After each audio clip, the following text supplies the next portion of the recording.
Baik, terima kasih Pak Imam, Bu Heni.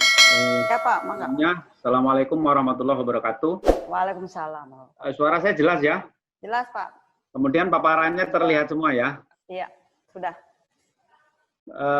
Bismillahirrahmanirrahim. Alhamdulillahirrahmanirrahim. Hamdan wa salatan wa salaman amma ba'du.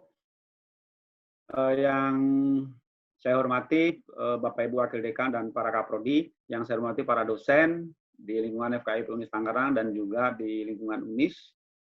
Yang saya hormati para mahasiswa, alhamdulillah pada kesempatan ini kita bisa sama-sama bergabung dalam rangka untuk kita sama-sama belajar. Gitu ya. Jadi keberadaan saya di sini bukan berarti saya lebih pintar dibandingkan Bapak Ibu dosen. Nanti mungkin kalau ada hal-hal yang perlu didiskusikan, kita juga akan kita diskusikan secara bersama-sama. Memang momentum pada kondisi sekarang ini, kegiatan webinar ini tidak hanya dilaksanakan oleh kita dari FKIP, tapi juga di seluruh perguruan tinggi, bahkan lembaga-lembaga pemerintah itu melaksanakan seperti yang kita lakukan ini. Nah, kemudian ini juga bisa dimanfaatkan oleh kita semua dalam rangka menambah ya wawasan-wawasan baru ya terkait dengan pengembangan akademik, khususnya adalah medlit, metodologi penelitian. Nah, kalau yang waktu lalu itu di UNI juga sudah melaksanakan webinar, itu adalah kuantitatif. Gitu. Tapi kalau saya lihat lebih pada penelitian yang sifatnya kuantitatif yang korelasional, gitu ya, baik R&D maupun yang lain. Jadi tidak menyentuh di eksperimen. Nah, kenapa topik ini dipilih dan menjadi menarik? Saya berpendapat bahwa di FKIP saya melihat bahwa beberapa kali saya jadi reviewer, kemudian melihat dari hasil publikasi teman-teman dosen dan juga para mahasiswa yang sekarang sedang menyusun proposal juga beberapa waktu yang lalu juga, beberapa tahun yang lalu, itu kepada metode yang digunakan adalah penelitian eksperimen. Nah, hampir menjadi kegalauan saya ketika misalnya ditanya, kamu mau penelitiannya nanti metodenya apa? Eksperimen. Eksperimen itu eksperimen yang mana gitu. Jadi ketika ditanya eksperimen yang mana itu bingung menjawab gitu. Nah, untuk itu mudah-mudahan pada kesempatan ini nanti setelah mengikuti kegiatan ini diharapkan nanti mahasiswa lebih lancar lagi di dalam menyusun metodologi dan juga para dosen nanti ketika membuat atau menyusun penelitian yang menggunakan metode eksperimen ini memenuhi persyaratan tertentu. Dan di akhir-akhir slide ini saya juga memberikan contoh ada skripsi, ada tesis, ada publikasi beberapa jurnal itu yang menggunakan eksperimen. Kira-kira mana yang kalau eksperimen yang bisa dipublish khususnya di jurnal-jurnal internasional atau yang berprestasi. Kira-kira seperti itu. Nah, kalau yang metode yang lain mungkin nanti di lain kesempatan kita akan coba lakukan yang lain. Kemudian yang kedua perlu kami sampaikan kepada Bapak Ibu semua, kami juga sedang menjajaki kerjasama dengan MGMP Kota Tangerang untuk melakukan webinar juga. Hanya topiknya sedang didiskusikan oleh para pengurus MGMP dan juga para anggotanya. Ya, sehingga nanti mudah-mudahan kita juga akan bisa sama-sama untuk mengikuti kegiatan webinar ini. Nah, khususnya untuk dosen nanti bisa untuk nambah PKD ya. Karena nanti ini harapan saya semua yang ikut itu diberikan sertifikat, tapi ikutnya dari awal sampai akhir. Kalau yang level nanti akan kelihatan. Gitu ya. Baik, mudah-mudahan absennya juga ada Pak Imam ya. Gitu. Nah, mudah-mudahan nanti saya paparan sekitar 1 jam, nanti tanya jawab sekitar 1,5 jam. Ya kalau ada waktu juga bisa ditambah. Jadi ada beberapa topik ya. Pertama introduction, ada konsep dan jenisnya, konsep dan jenis penelitian eksperimen maksudnya. Kemudian karakteristiknya, bentuknya seperti apa, terus langkah-langkahnya seperti apa. Dan yang terakhir nanti kita akan coba konklusikan. Baik, ketika kita mau penelitian, sebenarnya mau ngapain sih kita penelitian? Ya banyak argumentasi, banyak alasan ketika seseorang itu melaksanakan penelitian. Di antaranya, Pak Imam itu di recording nggak ya Pak Imam ya? Di recording boleh Pak nanti untuk apa namanya bisa untuk apa ya dokumentasi kita Pak. Ya. Alasan orang melakukan penelitian itu ada juga karena project. Project itu biasanya nyari duit, gitu ya. Saya sering itu kalau project gitu ya. Jadi kalau sudah project itu orientasinya uang. Biasanya kalau project itu lebih pada aplikatif. Kemudian ada juga karena ingin memecahkan persoalan. Jadi memecahkan masalah itu yang bagus memang menggunakan penelitian. Ada juga tugas akhir nih para mahasiswa biasanya. Mahasiswa yang ingin menyelesaikan S1 itu biasanya harus membuat tugas akhir. Gitu. Bahkan kalau saya punya keinginan tuh mahasiswa tidak hanya bikin skripsi, tapi bikin publikasi jurnal bereputasi. Misalnya satu publikasi minimal Sinta 3. Kalau bisa publikasi nggak usah nyusun skripsi, itu aja buat laporan. Mudah-mudahan dengan merdeka belajar itu kita bisa. Kalau bagi dosen bisa naik pangkat, ya karena salah satu kriteria penilaiannya di situ. Kemudian reputasi, ya semakin banyak riset. Tadi di rapat juga dengan yayasan itu salah satunya adalah bagaimana reputasi kita itu diukur dengan menggunakan penelitian. Atau karena terpaksa lah, karena saya dosen mau nggak mau harus riset gitu. Mudah-mudahan kita tidak ada yang masuk kategori ini. Dan mungkin alasan-alasan yang lain yang mungkin saya secara pribadi tidak bisa menyebutkan satu persatu. Banyak alasan kenapa orang melakukan riset. Ya, bahkan secara ideal ketika orang melakukan riset itu tentu adalah untuk mencari kebenaran secara saintifik yang bisa dipertanggungjawabkan secara ilmiah, yang bebas dari kepentingan. Nah, itu yang paling penting. Karena kalau sudah kita bicara itu ya semuanya bergantung pada biarlah data yang apa namanya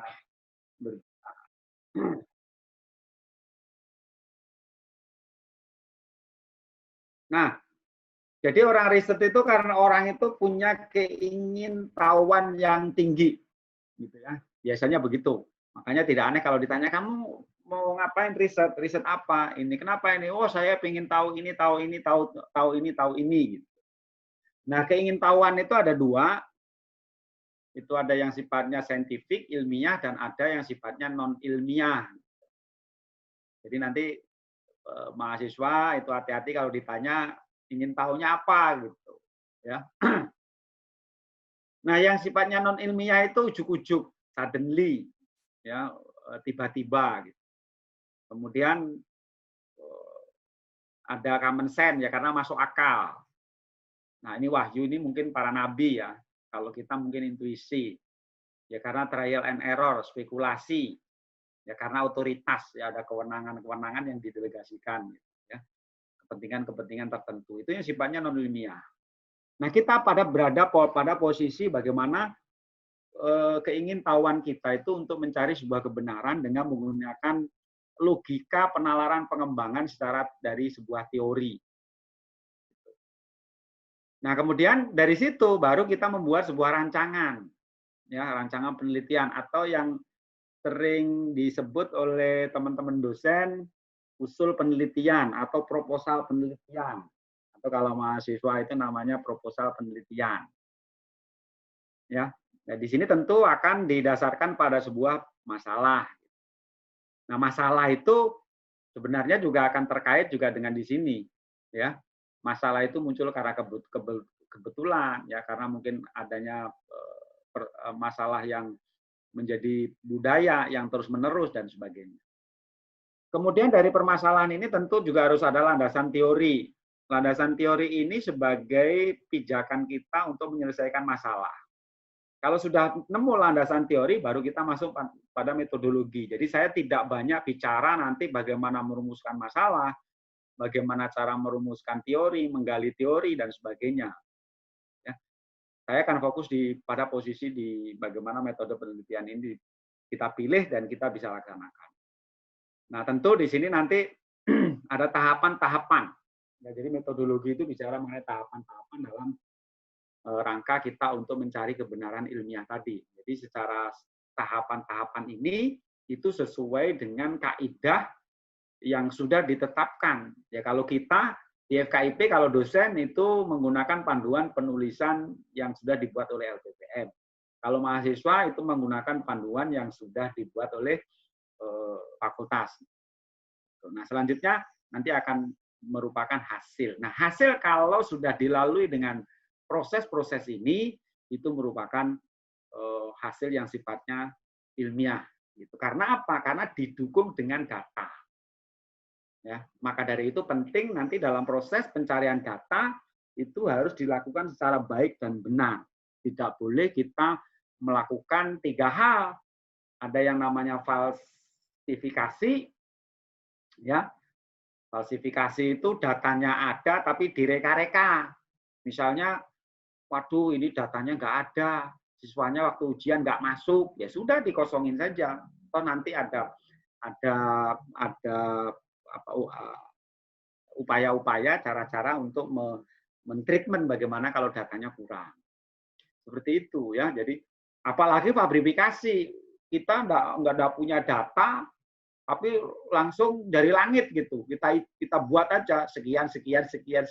Karena eksperimen ini, metode eksperimen ini Bapak Ibu serta saudara-saudara sekalian ini tanpa harus melakukan eksperimen pun bisa menghasilkan sebuah penelitian dengan cara-cara ilmiah. Tapi hasilnya memang tidak bisa dipertanggungjawabkan.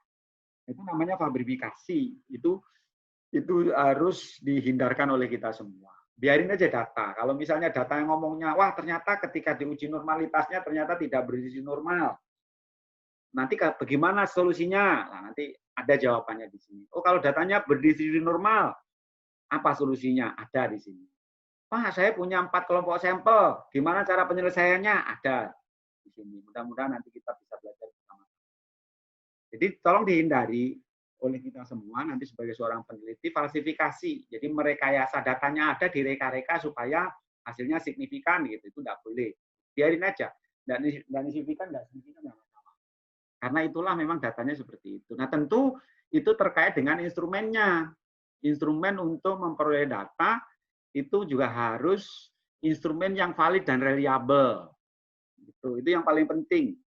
Jadi dasar pengukurannya jelas, ya, kemudian proses ujinya juga jelas, clear melalui tahapan-tahapan secara ilmiah.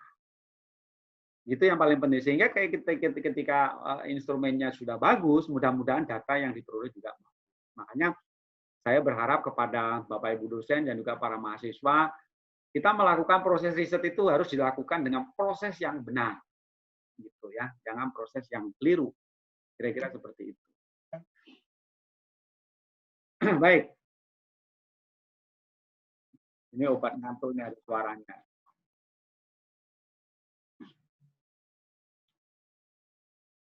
Nah, kemudian berikutnya dalam proses tadi biasanya persoalan-persoalan dalam penelitian itu kita menemukan masalah yang sifatnya, waduh, ini kira-kira masalahnya apa ya, menjadi sebuah kegamangan gitu, ya. Jadi memang harus dipertanyakan, gitu. Masalah itu seperti itu, ya. Katakanlah, kenapa sih kok anak-anak itu ketika belajar sama saya itu kecenderungannya di kelasnya itu ngantuk, gitu. Kecenderungannya main HP terus tanpa memerhatikan dosennya. Nah, itu yang hal-hal yang seperti itu sehingga muncul sebuah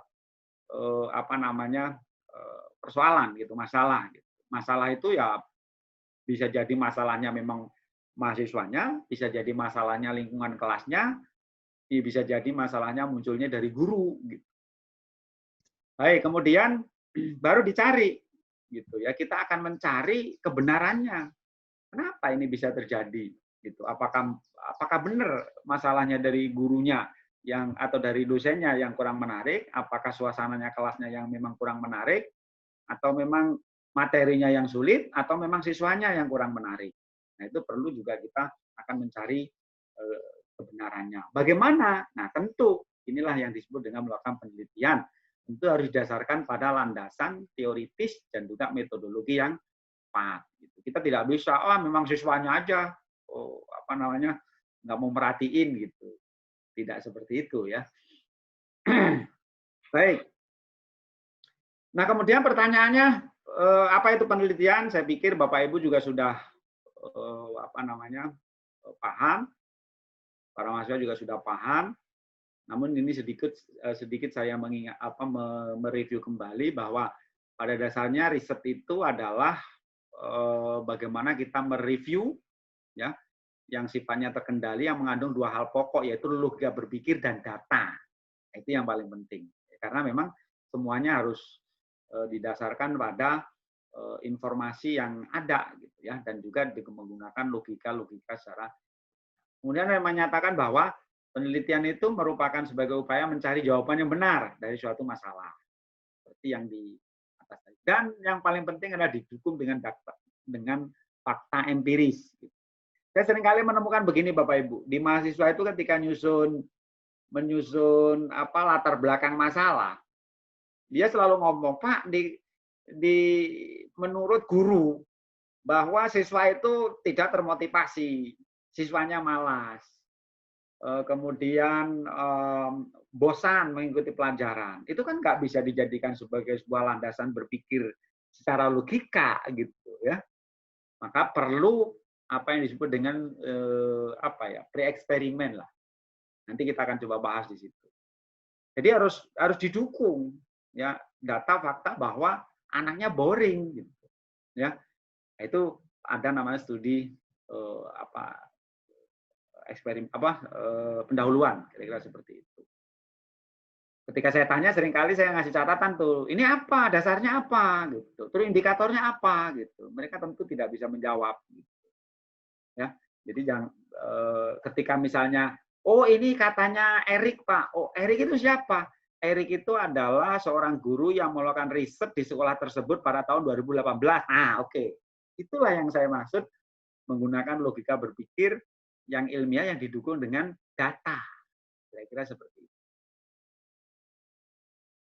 Nah, kita akan coba masuk sebenarnya jenis penelitian kan banyak sekali Bapak Ibu ya. Ada dilihat dari penggunaannya, dari metodenya, dari sifat dan permasalahannya, dan dari bidang ilmu. Jadi kita ada pada posisi di mana? Dari sekian banyak ini, ya kita melakukan riset itu pada posisi di kelompok dari sisi metode dan dari sifat dan permasalahannya, yaitu penelitian eksperimen. Dan penelitian eksperimen itu tidak saja ada di pendidikan, ya, tapi di semua sektor itu ada penelitian eksperimen. Bahkan saya juga kemarin baru belajar bagaimana metode eksperimen di bisnis, bagaimana eksperimen di akuntansi. Itu ternyata ada eksperimennya, gitu ya. Jadi tidak saja eksperimen itu dilaksanakan di kita, bahkan di seluruh UNIS itu bisa melakukan metode eksperimen. Kira-kira seperti itu, Bapak Ibu. Jadi cukup banyak model dan jenis penelitian. Kita mau yang seperti apa? Biasanya kalau historis itu yang penelitian-penelitian sejarah tuh biasanya ya.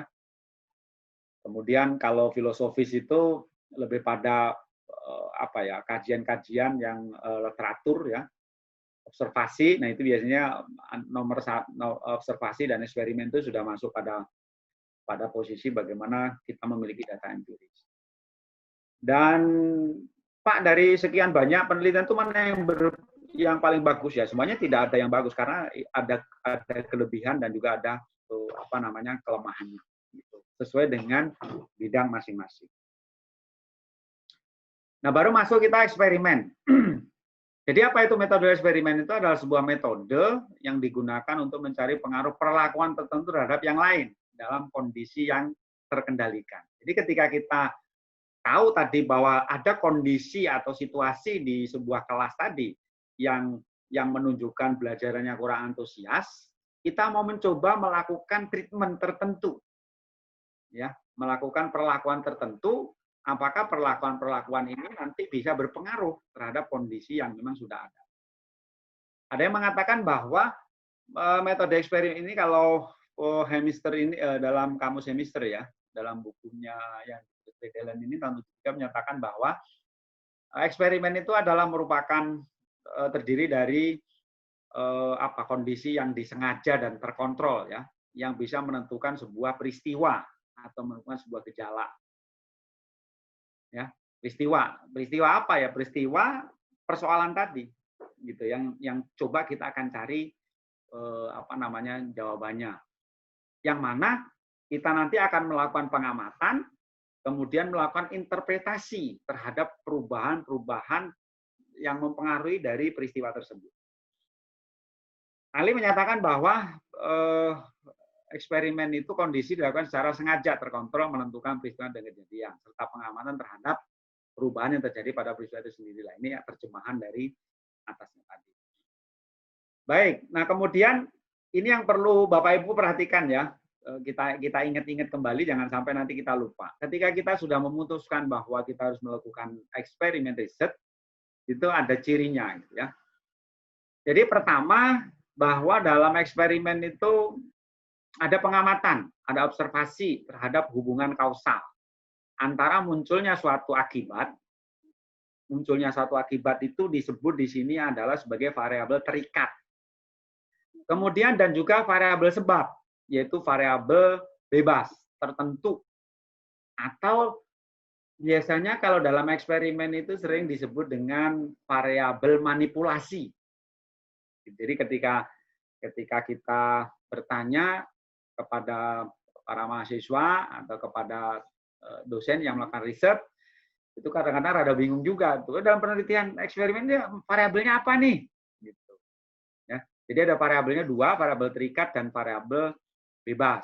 Nah, variabel bebasnya itu tidak seperti di variabel di penelitian yang sifatnya korelasional.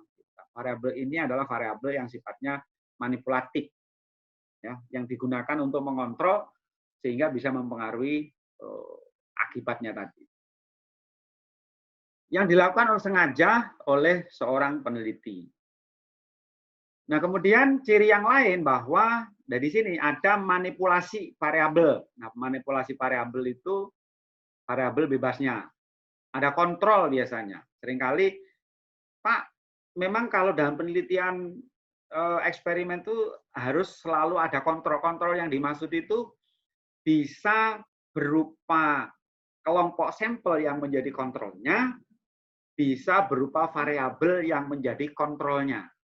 Ya, atau yang dimanipulasi tadi. Kemudian ada sifatnya random. Random itu nanti orang-orangnya itu dipilih. Ya, kita akan menetapkan sekolahnya mana, kita random, ya, dengan pendekatan random juga ada teknisnya. Kemudian ada juga treatment. Nah, cirinya itu salah satunya treatment. Mau yang related sample, mau yang independent sample, itu pasti ada treatment. Itu yang mencirikan sebagai sebuah penelitian eksperimen. Kalau penelitian eksperimen tidak ada treatment, itu bukan eksperimen namanya. Kira-kira seperti itu Bapak Ibu, ya. Treatmentnya apa Pak? Ya macam-macam, ya. Bahkan sekarang itu lagi booming, ya, lagi banyak-banyaknya itu.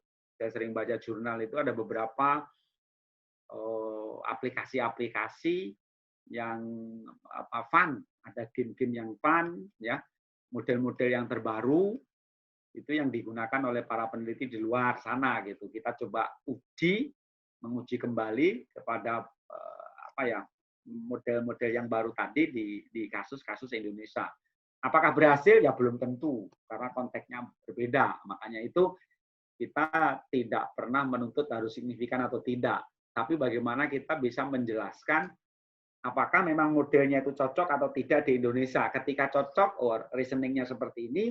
Ketika tidak cocok atau tidak signifikan, kita punya alasan juga. Gitu ya. Karena memang konteks, instrumen, dan sebagainya itu ada perbedaan. Makanya penting kita melakukan modifikasi-modifikasi yang sengaja. Baik, ini Bapak Ibu, tadi 4 ini yang merupakan sebagai sebuah ciri. Nah, apa itu manipulasi variabel? Jadi dalam yang dikatakan manipulasi variabel itu bila kita melakukan eksperimen, secara sengaja kita mengintervensi terjadinya hubungan kausal. Ya, kita mencoba ketika kita masukkan tadi model Kahoot misalnya, aplikasi Kahoot, wah itu kenapa kok anak-anak pada ketawa itu ya, pada seneng gitu ya. Nah, berarti memang ada hubungan yang sifatnya sebab akibat. Kemudian situasi yang diasumsikan sebagai penyebab munculnya gejala itu sebagai variabel terikat. Jadi tidak harus Bapak Ibu selalu nilainya yang diolah. Bisa juga yang lain, behavior dari siswa misalnya. Itu bisa dilakukan. Kemudian kontrol treatment tadi juga sudah, nanti silakan bisa di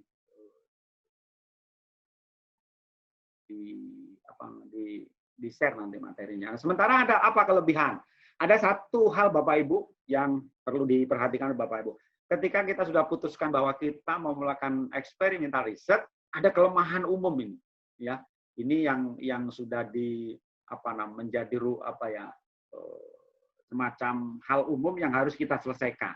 Jadi kelemahan umum itu persoalan validitas, ya. Jadi ada validitas internal, ada validitas eksternal. Itu yang sifatnya umum. Pasti nanti ketika misalnya Anda metodenya apa? Eksperimen. Oh, bagaimana cara validitinya? Jadi validitas hasil, bukan validitas instrumen. Ya, validitas hasil. Gitu ya. Nanti kita bahas lagi. Nah, ada kelebihan. Kelebihannya kemampuan untuk membuktikan ada tidaknya hubungan sebab akibat lebih kuat atau bahkan paling kuat dibandingkan dengan penelitian non-eksperimental. Jadi ketika misalnya penelitian korelasi hubungan antara katakanlah metode project based learning terhadap hasil belajar itu dilakukan secara korelasional, ya, bahwa project based learning itu merupakan sebagai sebuah variabel bebasnya, hasil belajar itu sebagai variabel terikatnya. Nah, ketika misalnya itu dilakukan secara korelasional, bisa jadi, karena semuanya kan tergantung pada data. Itu hasilnya tidak lebih baik dibandingkan dengan eksperimen. Justru eksperimen bisa jadi lebih baik, gitu. Nah, maka dari itu ada riset yang mencoba mengkombinasi keduanya, gitu. Ya, kalau Bapak Ibu baca jurnal-jurnal yang bereputasi, itu ada keduanya. Eksperimennya dipakai, kemudian regresinya itu dipakai juga, ya. Itu seperti itu. Nanti saya tunjukkan contoh artikelnya. Kemampuan untuk memanipulasi secara tepat satu atau lebih variabel yang diinginkan oleh peneliti. Jadi kalau Bapak Ibu punya model-model yang bagus, model-model yang banyak, bisa pakai banyak tuh. Bisa 2, 3, gitu. Bisa 3 kelas, bisa 4 kelas, kontrolnya 1, 3 kelasnya itu treatment semua. Ya, kita kasih perlakuan semua dengan menggunakan variabel manipulasi. Yang satunya pakai Kahoot aplikasinya, yang satunya pakai Google Classroom, yang satunya misalnya pakai Schoology aplikasinya.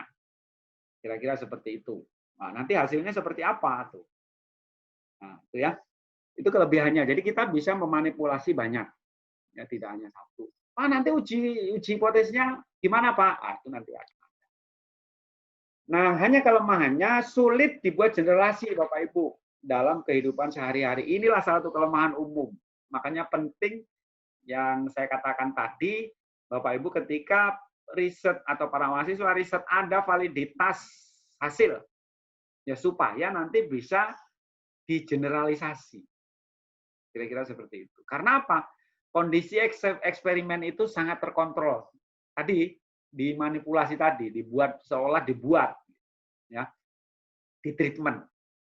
Sehingga situasinya tidak seperti dalam kehidupan sehari-hari. Jadi tidak pada kondisi yang sebenarnya. Nah, itu kelemahannya, ya. Jadi paling-paling makanya rekomendasinya itu kita tidak bisa, wah kalau pakai ini pasti berhasil, ya belum tentu. Seyogianya mungkin kira-kira seperti itu. Nah, pelaksanaan penelitian eksperimen umumnya membutuhkan waktu yang relatif lama. Nah, ini tolong dicatat nih Bapak Ibu. Kamu berapa kali eksperimen 3 kali? Wah, masa eksperimen 3 kali? Padahal sudah dinyatakan bahwa eksperimen itu selalu waktunya lama. Gitu ya. Waktunya lama sekali. Ya, tidak cukup 3 kali pertemuan. Gitu ya. Pak, untuk tugas skripsi sami mawon. Gitu ya. Jadi cukup butuh beberapa waktu. Gitu ya. Kemudian ada yang sifatnya unethical. Ya, apa unethical itu? Dalam penelitian eksperimental itu terutama eksperimen sungguhan yang true eksperimen dan yang sifatnya kuasi, ada pengaruh yang kurang baik, ada dampak atau akibat yang buruk bagi pada pengetahuan, psikologi dan moral subjek. Karena apa? Karena disebabkan karena ada perlakuan yang sama tadi pada kelompok eksperimen. Nah ini ketika kita misalnya memilih subjeknya tadi tidak ditentukan misalnya kenapa kamu milih kelas ini? Nah itu harus rigid. Oh alasannya begini, begini, begini, begini. Jadi harus clear. Ya mungkin dari sisi nilainya mungkin ya relatif rata-ratanya sama. Kemudian dari kenapa yang satu lagi kelas kontrolnya itu kelas B? Nah itu harus ada alasan-alasan yang kuat. Gitu. Jangan sampai yang dibandingkan itu katakanlah misalnya kelas yang satu, kalau pakai dua kelas nih, kelas yang satu rata-ratanya 45, kemudian yang dibandingkannya rata-ratanya 75, wah ini malah bahaya. Hasilnya udah pasti signifikan itu. Ya, hasilnya pasti signifikan. Gitu. Maka dari itu penting kita mencari kelompok yang sama. Ya. Nah, sementara peneliti memberikan perlakuan pada kelompok eksperimen dalam jangka waktu tertentu cenderung tidak memperhatikan kondisi dan kebutuhan subjek penelitian. Bahkan ada jenis eksperimen itu yang namanya counterbalance itu, Bapak Ibu, itu memperhatikan setiap anak. Si A, si B, si C, si D, si D, itu diperhatikan betul. Jadi, pokoknya kalau misalnya SMA 1, wah pokoknya pinter semua gitu. Ya boleh-boleh saja, boleh gitu, tapi hasilnya tidak bisa digeneralisasi. Ya, sehingga fisik dan psikologi subjek penelitian itu dapat terganggu. Jadi berbahaya sekali memang kalau kita serampangan di dalam menentukan subjek dan objek daripada penelitian eksperimen itu. Jadi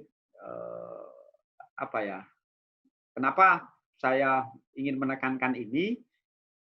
Karena saya seringkali menemukan di tugas skripsi sebelumnya, mahasiswa itu tugas-tugas akhir, itu umumnya dia tidak bisa menyampaikan alasan secara ilmiah. Kenapa dipilih sebuah kelas itu? Yang lebih celaka lagi Bapak Ibu, ketika siswanya sedikit, gitu, siswanya sedikit, kemudian pilihannya, waduh, itu lebih celaka lagi. Namanya, kenapa kamu dipilih situ? Habis nggak ada pilihan, Pak. Ya, yang penting mahasiswa belajar dah gitu. Ya hasilnya sulit untuk nanti kita publikasikan gitu ya. Jadi pilihannya memang logikanya banyak. Gitu. Kalau misalnya kelasnya banyak, itu kita lebih enak itu, ya pilihan-pilihannya ada gitu. Tapi kalau udah misalnya kelasnya cuma satu kelas 11-nya, ya kita eksperimennya di situ, nah itu yang celaka. Kayak orang ekonomi itu terbatas tuh, ya kalau ke SMK.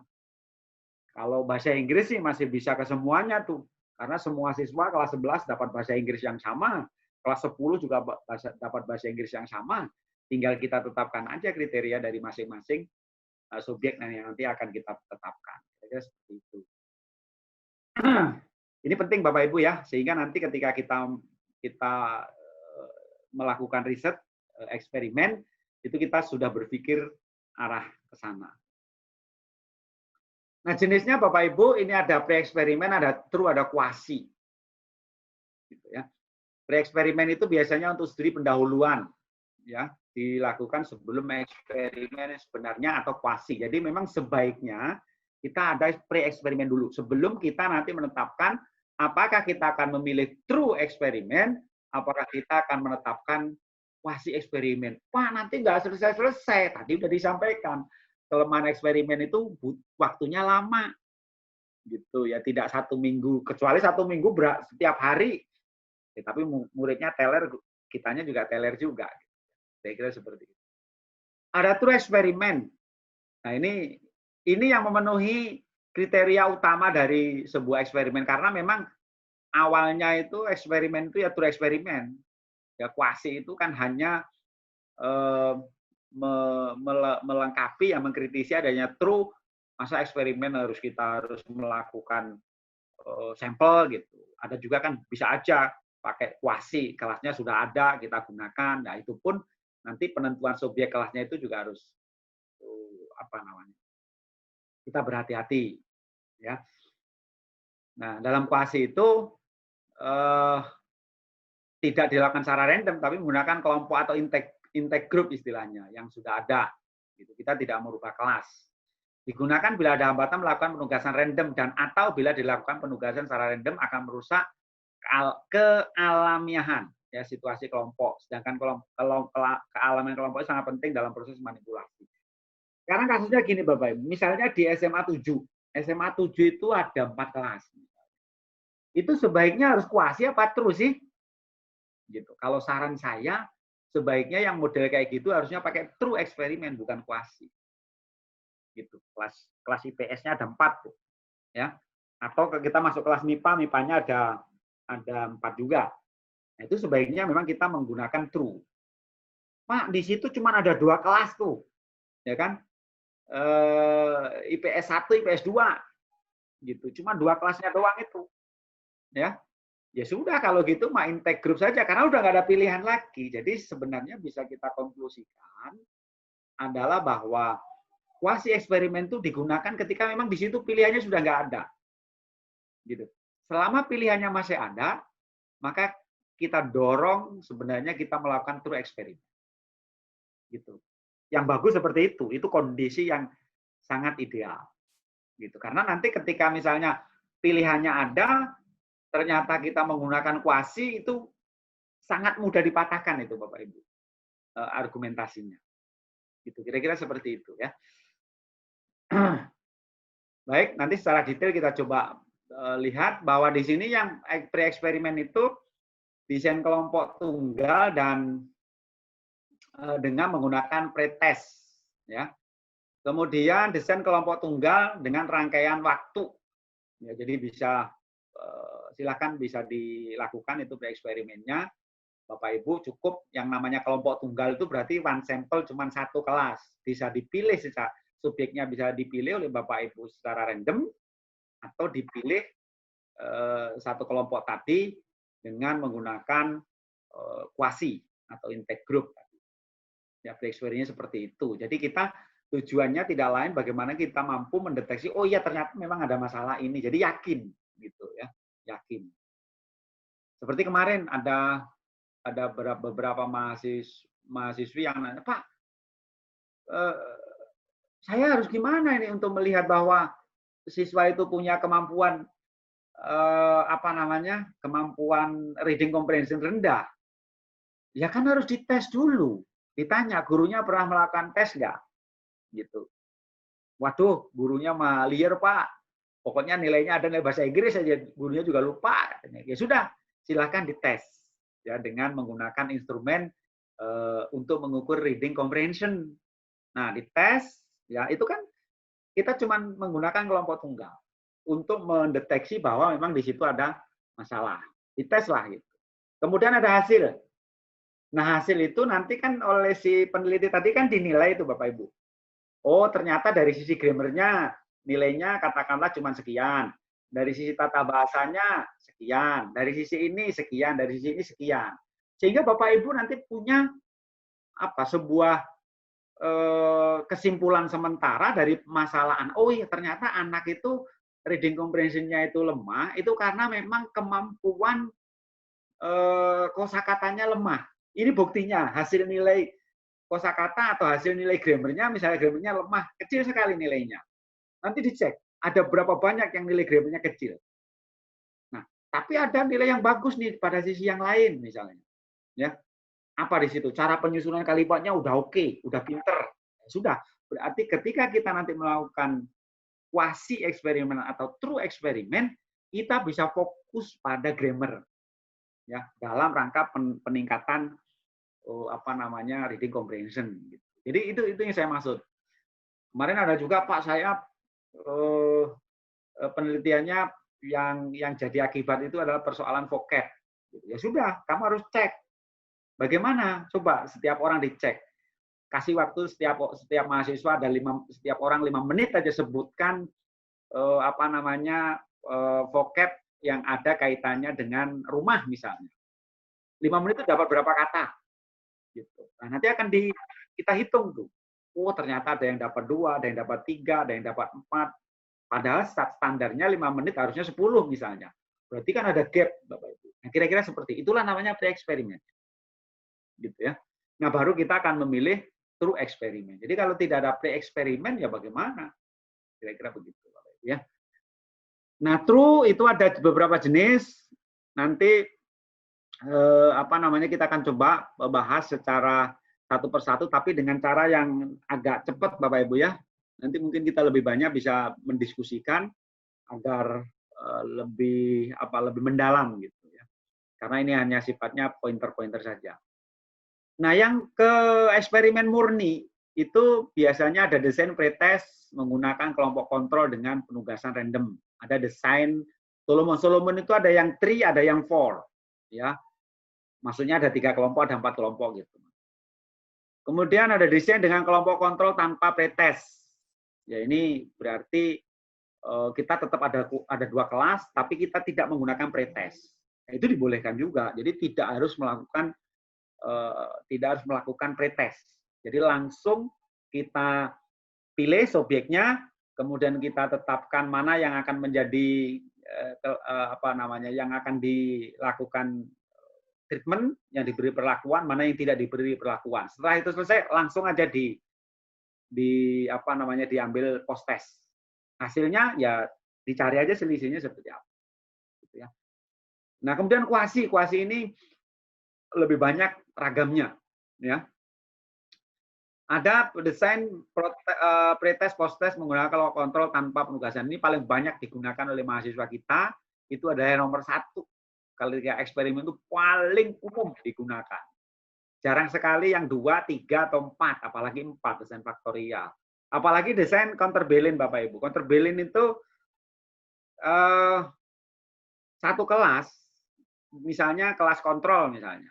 Itu nanti kita akan bedakan apakah berdasarkan pendapatan orang tua, apakah kita bedakan berdasarkan jenis kelamin, apakah kita bedakan dengan berdasarkan pada kemampuan bahasa atau apalah kriterianya ditetapkan oleh Bapak Ibu sendiri. Kemudian kelas eksperimen juga sama. Kelas kontrol kita lakukan perbedaan, kelas ini juga lakukan perbedaan. Itu namanya counterbalance. Dan ini paling banyak digunakan di literatur internasional. Dan nomor 4 juga banyak digunakan. Ya, jadi mahasiswa kita itu, Bapak Ibu, dosen, mudah-mudahan kalau dosen semuanya true ya, jangan kuasi. Ada juga nggak apa-apa kuasi, emang nggak salah juga ya. Nah, ini kuasi yang paling banyak nomor 1 nih, Bapak Ibu. Nanti silakan dicek Bapak Ibu ketika bimbingannya itu menggunakan eksperimen. Gitu ya. Hampir semuanya ini. Saya kemarin memaksa 1 orang yang bimbingan terakhir ke saya, itu saya suruh pakai true eksperimen dan lokasi penelitiannya di UNIS. Itu ada 1 orang.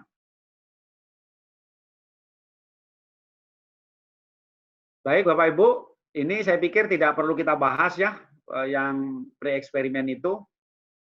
Sebenarnya sih ada model-modelnya, nanti silakan dibaca sendiri oleh Bapak Ibu. Nah, ini kita masuk ke kuasi ya, true eksperimen. Jadi penggunaan desain ini melakukan post test baik terhadap kelompok eksperimen maupun kelompok kontrol. Penemuan subjek dalam kelompok masing-masing dilakukan dengan penugasan random. Jadi ini jenis pertama tadi yang saya katakan tadi. Jadi ini Bapak Ibu langsung memilih subjek, ya grup, membuat grup ini, setiap grup itu diambil secara random. Kelas eksperimennya diambil secara random, kelas kontrolnya diambil secara random. Pak, kira-kira berapa kelompok Pak yang bagus? Sebenarnya yang bagus itu antara ada yang mengatakan 10 sampai 15, ada yang mengatakan 15 sampai 25. Gitu. Jadi kita ambil tengah-tengah lah, sekitar 20-an.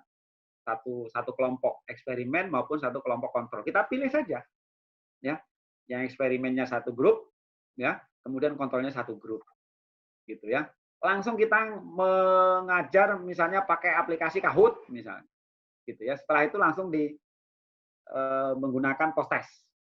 Ini kalau kita milih yang desain dengan kelompok kontrol tanpa pretest. Jadi ini sifatnya itu lebih mudah, Bapak Ibu. Ya. Kemudian cara pengujiannya juga lebih mudah, gitu ya. Kita uji saja, itu kan ada 2 kelompok sampel, gitu. Nanti hasilnya berbeda enggak, gitu. Karena misalnya kelas eksperimennya rata-rata 75, kelas kontrol rata-rata 73. Secara angka beda, tapi secara statistik ya perlu kita uji. Kira-kira begitu, Bapak.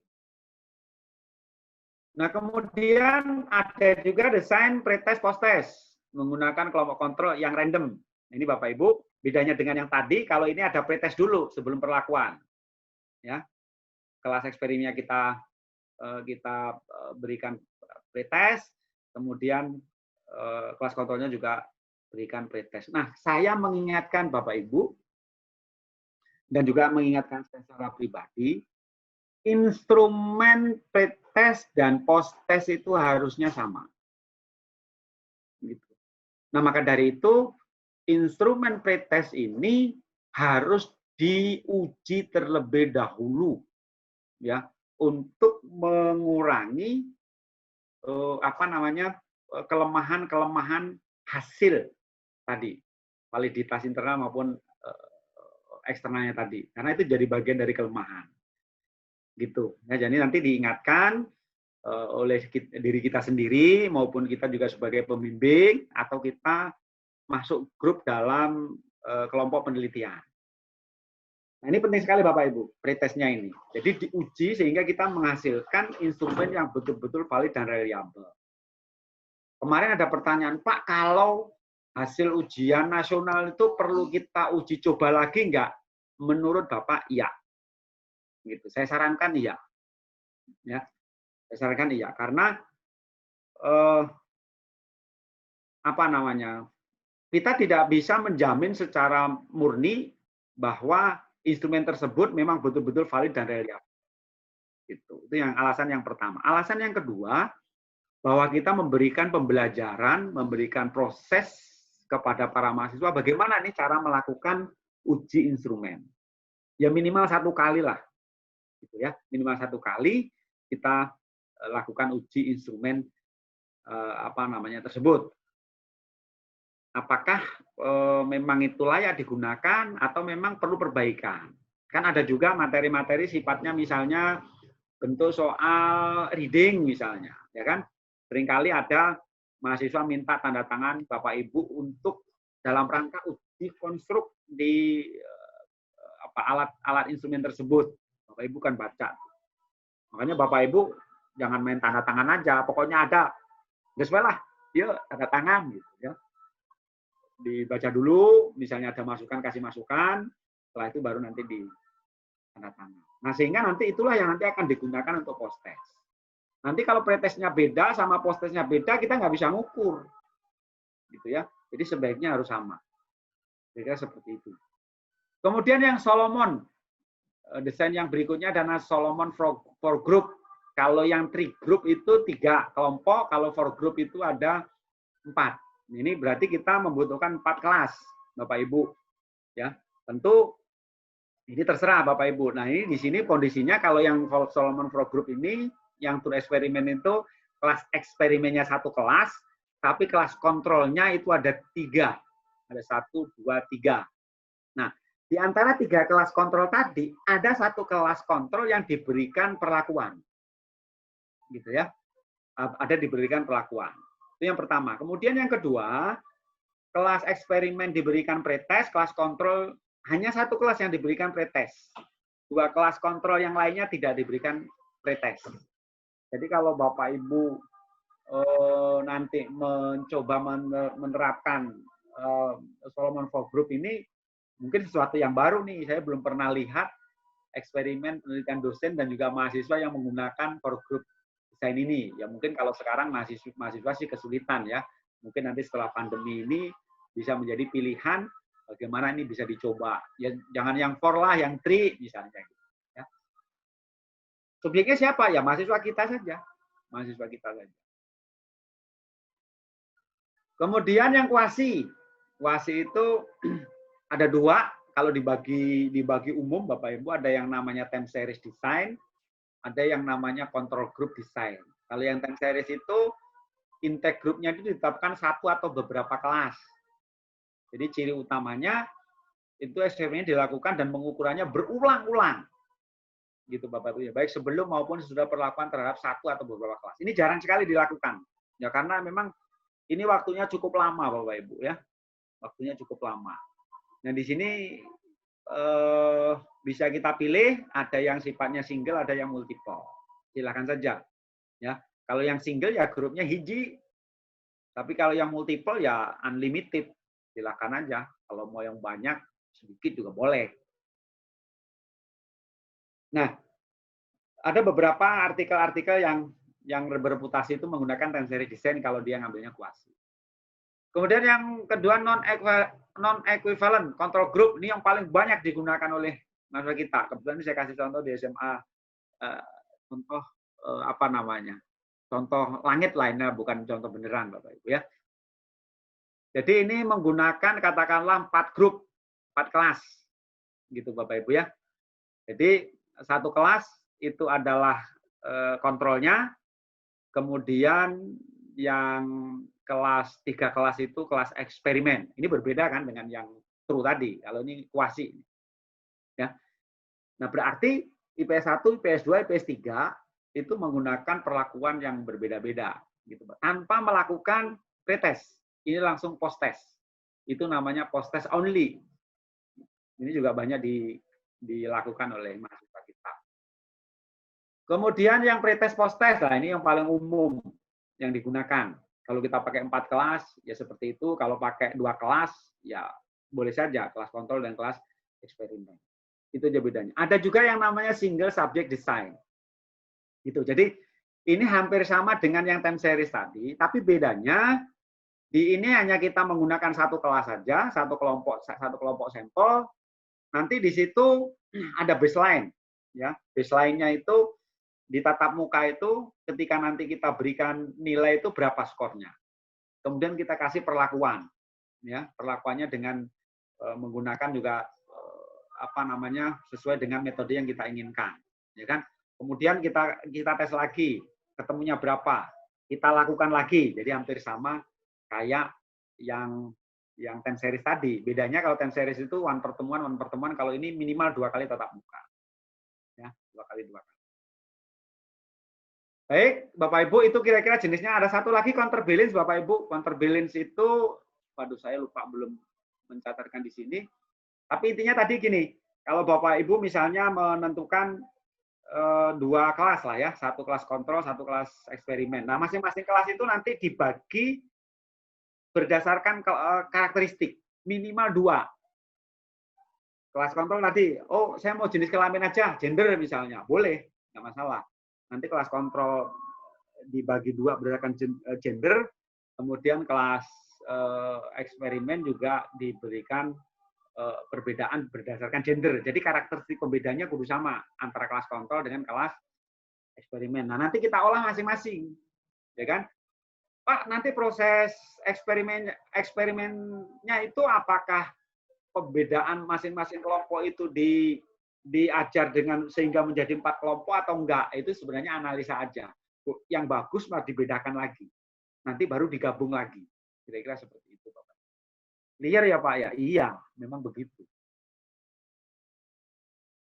Nah, syaratnya Bapak Ibu sebagai peneliti, ini juga mahasiswa karena peneliti tugas akhir, harus dapat menentukan secara sengaja kapan dan di mana ia akan melakukan penelitian. Ini paling penting.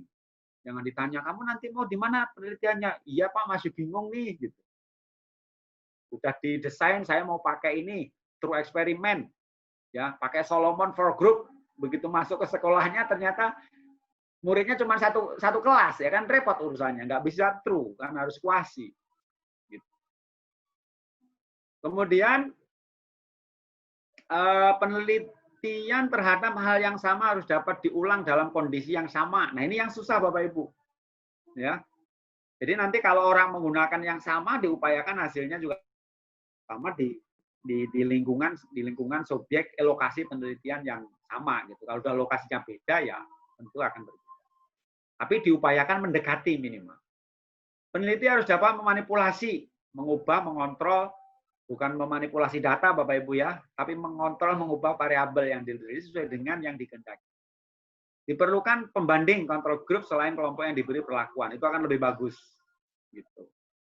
Tapi untuk kondisi-kondisi tertentu seperti sekarang pandemi, kalau mahasiswa bisa melakukan 2 kelompok sampel, mangga.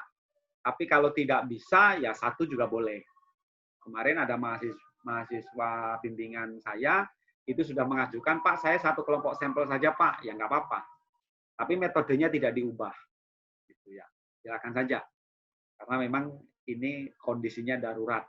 Ya. Tidak pada kondisi normal. Kondisinya new normal. Nah, langkah-langkahnya Bapak Ibu, ada 9 langkah. Pertama tentu Bapak Ibu harus melakukan kajian secara induktif yang berkaitan erat dengan permasalahan yang hendak dipecahkan. Nah, kenapa kita harus anak itu punya jurnal, Bapak Ibu? Karena eksperimen itu kan kuantitatif, bukan kualitatif. Gitu. Jadi harus punya jurnal. Itu yang paling pertama. Jadi kalau datang menemuin Bapak Ibu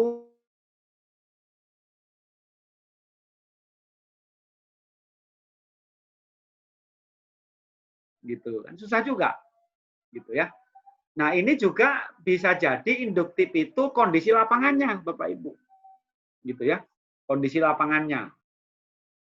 Nah, kondisi lapangan itu tadi bisa tidak bisa diupayakan oleh Bapak Ibu menggunakan pre-eksperimen supaya kita yakin terhadap permasalahannya. Itu Bapak Ibu ya.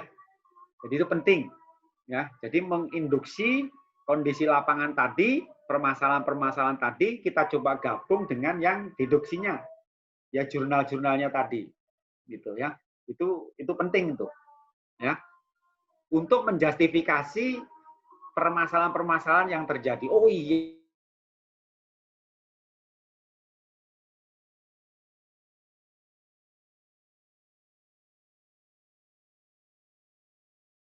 leading atau ketika ekonomi itu masalahnya itu ada di misalnya perhitungan-perhitungan misalnya. Kalau dalam bahasa Inggris misalnya di grammar gitu. Nah, itu ada justifikasi riset sebelumnya. Mengidentifikasi dan mendefinisikan masalah. Jadi harus clear masalahnya Bapak Ibu. Jadi reading comprehension tadi itu masalahnya di mana sih sebenarnya? Kan tidak mungkin semua dari kriteria. Kalau saya baca dari mahasiswa itu kan banyak itu kriteria reading yang bagus itu ini ada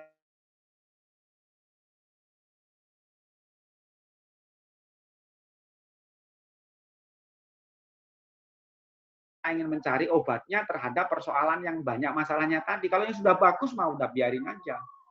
Gitu.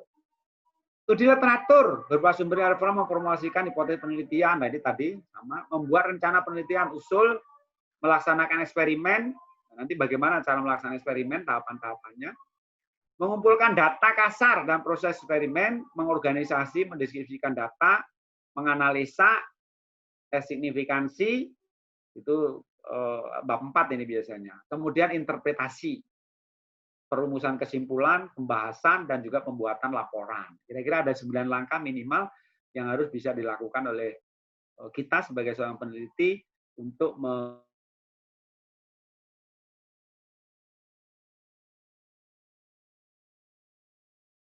itu yang nomor 3 ini sudah menjadi duluan ya untuk mendukung nomor 1. Jadi bisa jadi nomor 3 ini sebenarnya sejajar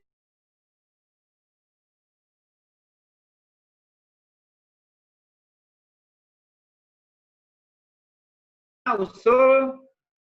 Saya pikir ini proposal ya, mulai dari kalau dalam metodologi penelitian itu ya seperti yang ada di bab 3.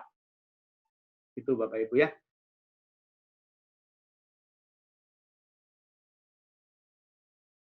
Mau di treatment nanti, mau perlakuannya yang mau kita manipulasi itu apanya, sehingga yang kita manipulasi itu betul-betul mengkontaminasi daripada subjeknya.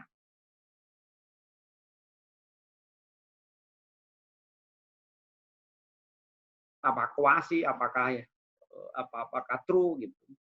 Kemudian menentukan populasi, memilih sampelnya, kemudian membagi subjek dan kontrol dan kelas eksperimennya, membuat instrumen, memvalidasi instrumen, melakukan studi agar diperoleh instrumen yang memenuhi persyaratan, mengidentifikasi prosedur pengumpulan data dan menentukan uji hipotesis. Nah, ini Bapak Ibu contoh. Ini rujukan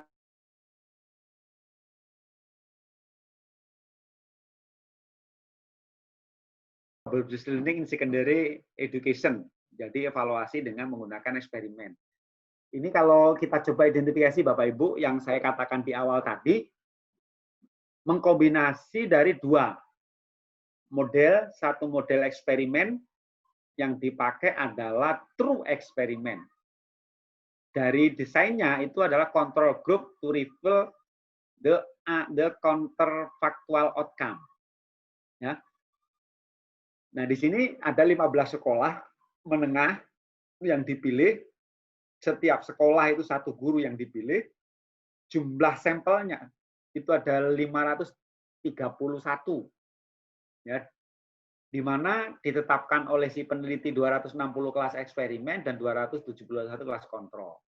Dengan 30 kelas. Dengan tiap-tiap kelas 29 sampai 30 yang menjadi sampel terpilih. Jadi 15 sekolah itu tentu muridnya ribuan. Karena dia true maka dipilih. Nah, kemudian dilakukanlah eksperimen. Prosesnya seperti yang saya sampaikan di atas tadi, yang menggunakan control group design, menggunakan pretest dan post-test. Ya, pretest dan post-test control group design.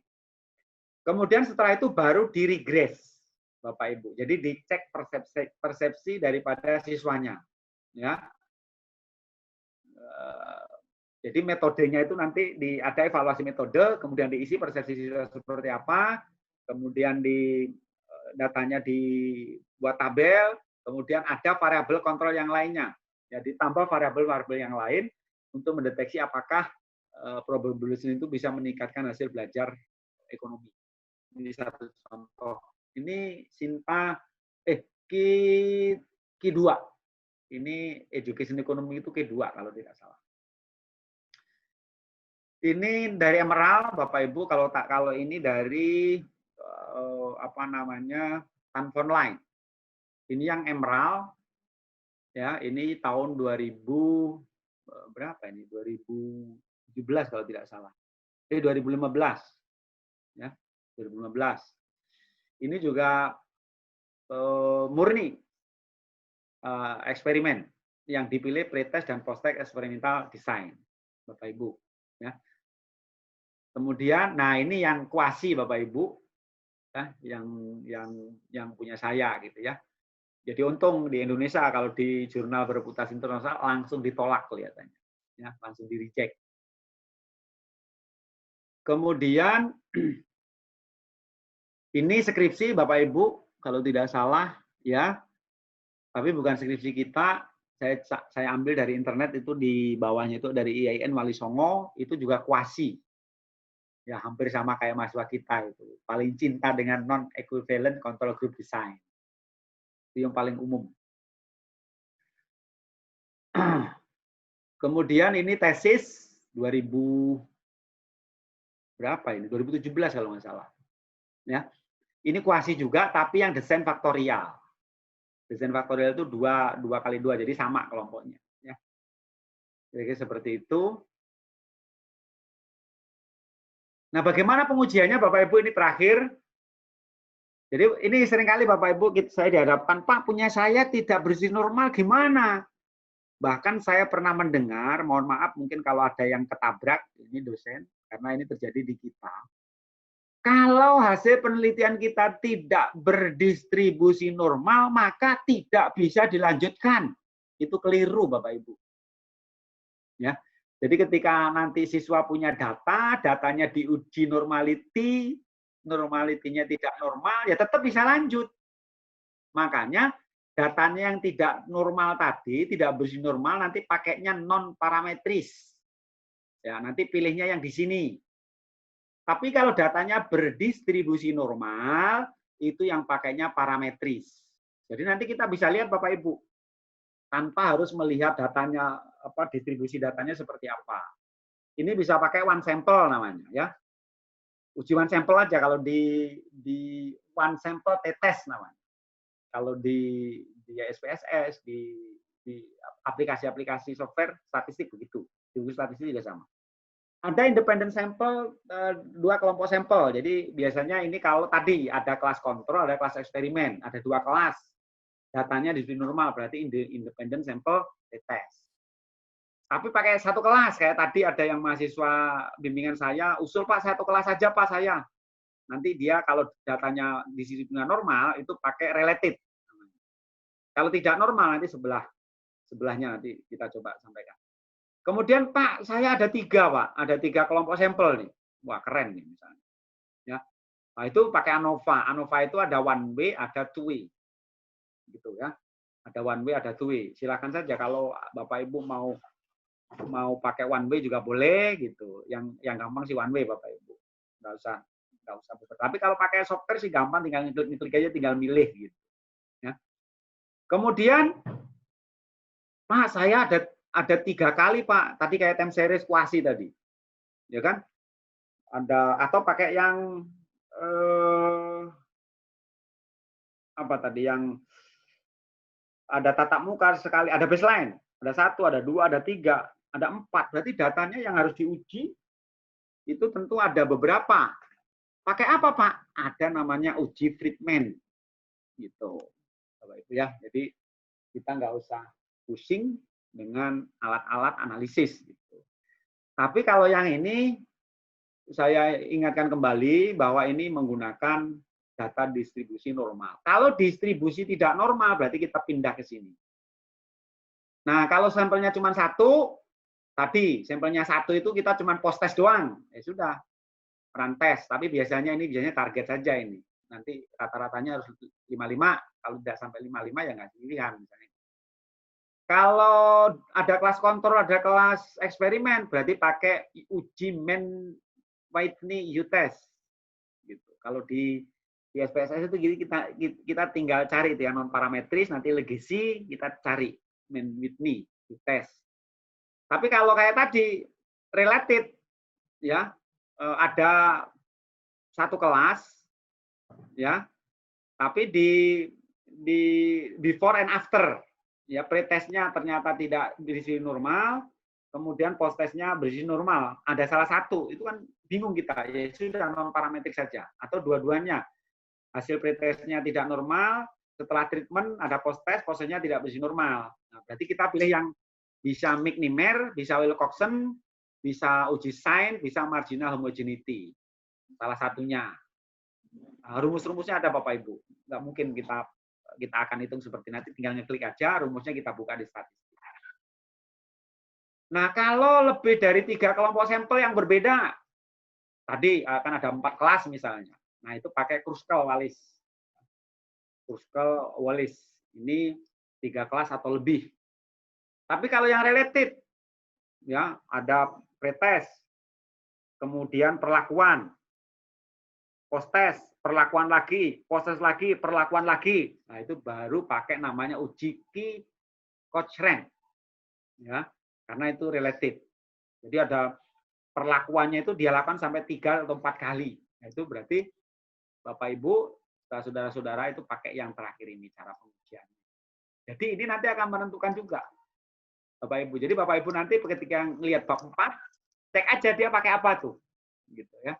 Itu nanti akan kita sudah bisa simpulin, oh berarti datanya di normal. Ya, ada juga yang ngaco, datanya tidak berdistribusi normal, tapi pakainya yang sebelah sini, ya itu kan keliru namanya. Itu Bapak Ibu ya. Jadi kalau misalkan nanti ada kita penelitian atau mahasiswa kita menanyakan, Pak, data saya tidak berdistribusi normal, silahkan dikasih pilihannya salah satunya. Gitu Bapak Ibu. Jadi intinya majelis penelitian eksperimen adalah baik tergantung pada tujuan penelitian. untuk kepentingan publikasi sebaiknya menggunakan penelitian eksperimen yang murni atau yang true.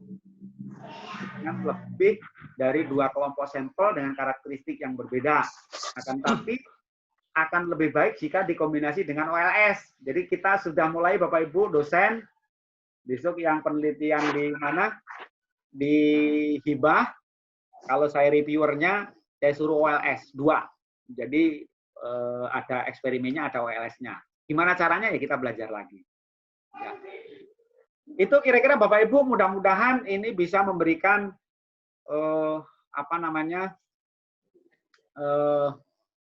manfaat khususnya bagi saya secara pribadi.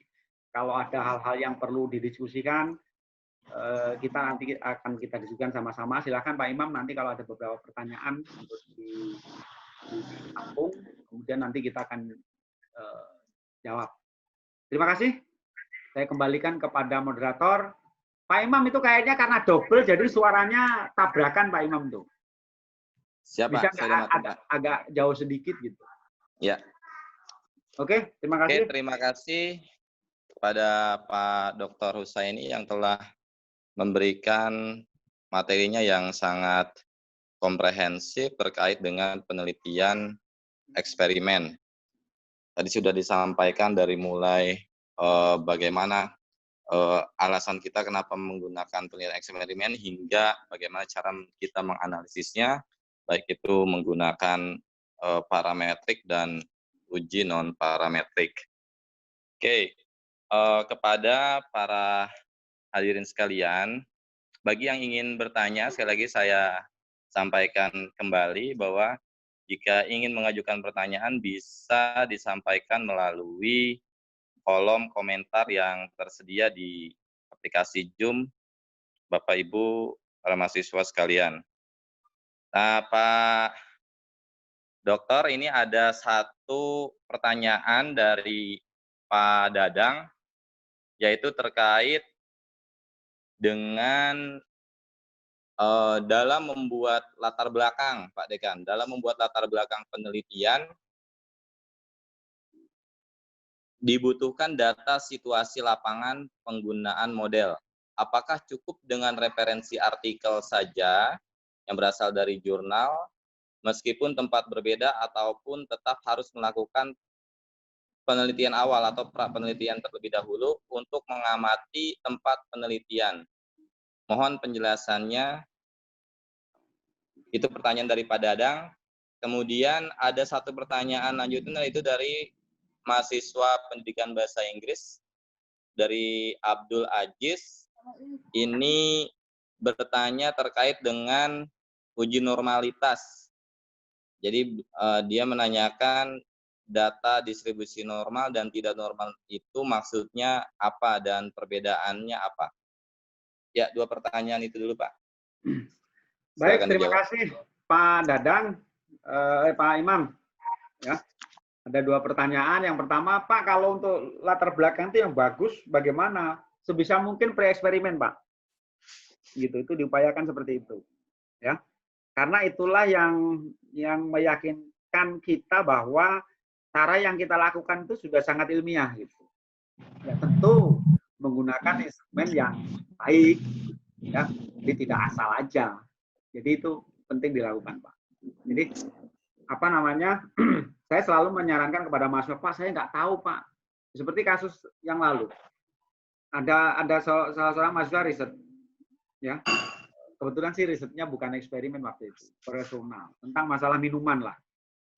Anda ujung-ujung menetapkan minuman dengan merek ini. Anda udah tahu belum di sini berapa banyak orang yang minum merek ini, gitu. Sehingga nanti ternyata di sini nggak ada. Ya buat apa kita riset seperti itu, gitu. Makanya saya suruh survei dulu tuh. Berapa persen yang minum merek ini, berapa persen minum merek ini, berapa persen minum merek ini, terus alasannya apa segala macam. Lah itulah salah satu upayanya. Nah, termasuk juga eksperimen tadi Pak Dadang, ya. Jadi akan lebih baik seperti itu. Itu yang pertama. Kemudian yang kedua, bisa menggunakan data empiris yang dimiliki oleh sekolah. Itu juga termasuk studi pendahuluan. Kalau misalnya guru kebetulan punya nilai yang rinci, Misalnya kalau ekonomi ya, mau eksperimen ekonomi, ada materi itu tentang pendapatan nasional, permintaan penawaran, inflasi dan segala macam. Ternyata nilai permintaan penawaran itu paling kecil, inflasinya bagus, pendapatannya bagus. Dicek kenapa seperti itu gitu. Oh, ternyata anak-anak itu kelemahan dalam penguasaan mikroekonomi ya dalam hal terkait dengan penetapan harga dan sebagainya. Nah, itu kalau gurunya punya, itu ya kita bisa menggunakan itu. Tapi kalau tidak punya ya mau tidak mau kita harus melakukan studi pendahuluan. Nah, Pak, bisa nggak riset terdahulu di tempat yang berbeda itu kita gunakan? Bisa. Itu hanya sebagai pendukung, Pak. Gitu loh. Jadi ada dugaan bahwa oh iya ternyata memang di tempat lain pun juga ternyata hasilnya masalahnya di sini gitu loh. Kita sudah berpendapat berdasarkan pada kondisi lapangan tadi, kita menginduksi, ya tujuan kita kan menginduksi tadi untuk ngecek lapangan. Kemudian diperkuat dengan literatur sebelumnya yang sudah ada. Itu malah lebih bagus. Saya kira seperti itu. Sehingga nanti kita akan bisa mencari celah tuh. Ya, mencari celahnya di mana. Ya, karena ini kan penelitian kita kan penelitian kuantitatif ya, berbeda dengan kualitatif. Karena kalau kualitatif itu jauh lebih fleksibel, tapi waktunya jauh lebih lama dibandingkan dengan eksperimen. Jadi kalau ada orang penelitian kualitatif kok waktunya cuma sebulan selesai, nah itu tanda kutip. Ya, kira-kira seperti itu. Itu Pak Dadang ya. Kemudian siapa namanya Ajis? Data yang berdisi normal itu seperti apa? Kenapa data harus berdisi normal? Jadi data berdisi normal itu kalau kayak parabola, bukan kayak parabola ya. Apa namanya? Begini loh bentuknya. Nah, begini. Kayak bentuk gunung. Jadi semua data itu harus ada garis normalitasnya. Nah, data yang dilewati oleh garis normalitas itulah yang disebut dengan data berdisi normal. Contohnya gini. Jadi yang paling banyak adalah nilai pertengahan JIS. Kita kan pernah belajar mean, median, modus ya. Kalau data yang paling banyak di antara tengah-tengah itu yang sedikit, nilai kecilnya sedikit, nilai gedenya sedikit, itu datanya normal distribusinya. Gitu. Tapi juga ada data yang normalnya ke kanan, ada normalnya ke kiri. Normalnya ke kiri apa? Yang kecilnya banyak, yang gedenya sedikit, yang tengahnya sedikit. Jadi itu namanya apa ya? Miring, tingkat kemiringan negatif. Kalau yang nilainya yang banyak gedenya, rata-rata gedenya, itu berarti kemiringan positif. Nanti akan dicek skew-nya. Nah, itulah data yang baik. Nah, yang tidak berdistribusi normal itu yang mana? Yang ngaco. Gitu. Misalnya nih, contoh aja gini. Secara kasat mata. Nilai C-nya 30%, nilai B-nya 30%, nilai A-nya 30%. Itu ketika diuji, udah pasti tidak berdistribusi normal. Itu maksudnya. Ya.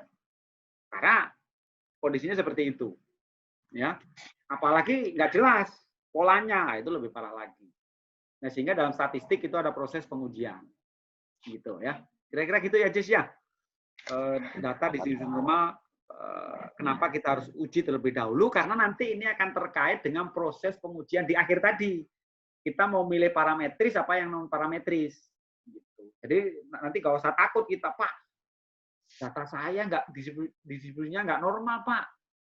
Maco gitu. Misalnya yang kecilnya nilainya ada 50%, yang tengah-tengahnya ada 20%, yang tingginya ada 30% atau lebih dari 40%. Datanya kan begini kayak bentuk U, nggak masalah. Jadi pakai normal. Nggak usah diotak-atik supaya normal. Nggak usah. Gitu ya, Jis ya? Itu kira-kira. Baik, Pak Imam. Ya, terima kasih Pak Dokter telah memberikan jawabannya terhadap 2 pertanyaan pertama tadi. Ini ada pertanyaan lanjutan, Pak. Ya. Yaitu dari anonim nih, nggak menyebutkan nama di Q&A. Ya. Namun pertanyaannya adalah, apakah bisa dijelaskan bagaimana teknis penelitian eksperimen dengan 1 sampel saja, Pak? Itu pertanyaan yang pertama. Berikutnya ini ada pertanyaan dari Pak Agus Mulyana. Beliau menanyakan apa yang harus dilakukan ketika peneliti tidak dapat melakukan treatment atau eksperimen. Sementara pelaporan hasil penelitian harus segera disampaikan. Baik. Ya, dua pertanyaan lanjutan itu, Pak. Mohon jawabannya. Baik, yang pertama, yang dimaksud satu sampel itu satu kelompok sampel ya. Gitu. Jadi secara teknis misalnya begini. Saya mau melakukan riset di pendidikan ekonomi lah.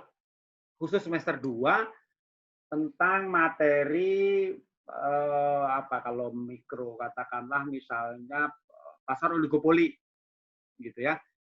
Kemudian saya mau menggunakan gamenya katakanlah misalnya pakai Kahoot gitu ya. Pembelajaran Kahoot aplikasi penerapan aplikasi pembelajaran Kahoot ya untuk materi oligopoli ya pada semester 2 di program studi pendidikan ekonomi bahasa Inggris. Nah, di bahasa Inggris itu kan ada satu kelas, only satu kelas. Gitu ya. Jumlahnya ada 20 kalau tidak salah ya. Pilihannya sudah nggak ada. Berarti itu udah kuasi. Kita nggak mungkin lagi mau bikin sampel lagi, mau dipilih berapa lagi itu. Oh bisa aja kan tadi 10 boleh Pak. Yang kan kita nggak bisa milih. Bisa aja. Bapak pakai true dari 20 tadi, kita pilih 15, dijadikan sampel, tapi satu kelompok sampel juga. Dengan materi yang sama. Bisa dilakukan. Nah, Bapak bisa pilih yang tanpa menggunakan pretest. Langsung aja di treatment. Pakai Kahoot. Anak dikenalkan dulu Kahoot, masuk di dalam kelas, dikenalkan dulu Kahoot. Ya. Kemudian baru anak sudah bisa memakai Kahoot, baru Bapak ikut menggunakan memberikan materinya. Setelah memberikan materinya baru diberikan post test. Udah selesai eksperimen, hasilnya dianalisis. Gitu Bapak. Itu kalau nah, yang diuji apanya Pak? Yang diuji tingkat ketercapaiannya. Berapa kira-kira KKM-nya? Ya kita kan harus punya target nih. Kalau mahasiswa semester 2 tadi rata-rata nilainya rata-ratanya di atas 65, maka signifikan gitu. Berarti tercapai. Nah, itu sudah selesai berarti. Karena kalau satu kelompok sampel itu paling mudah. Itu kalau kita tidak melakukan pretest. Tapi kalau kita melakukan pretest, berarti kita menggunakan only satu kelas, tapi pretest dan post test. Kita pretest dulu, ya kan? Anak ngerjain, nanti hasilnya kita simpan, baru kita pakai Kahoot, ya kan? 2 kali pertemuan, misalnya, baru ada post test, gitu. Nah nanti yang diolah itu pretest dan post test. Nah itu namanya pakai related sample, before and after. Jadi sebelum dan setelah perlakuan. Gitu ya. Nah kemudian nyambung Pak Agus. Pak kalau tidak ada perlakuan gimana? Tadi kan dijelaskan bahwa salah satu ciri utama eksperimen adalah ada perlakuan. Gitu. Kalau nggak ada perlakuan namanya bukan eksperimen Pak. Sebaiknya saya sarankan udah disurvei aja. Gitu. Metode tradisional tadi Pak. Jadi akhirnya bukan penelitian eksperimen, tapi penelitian korelasional.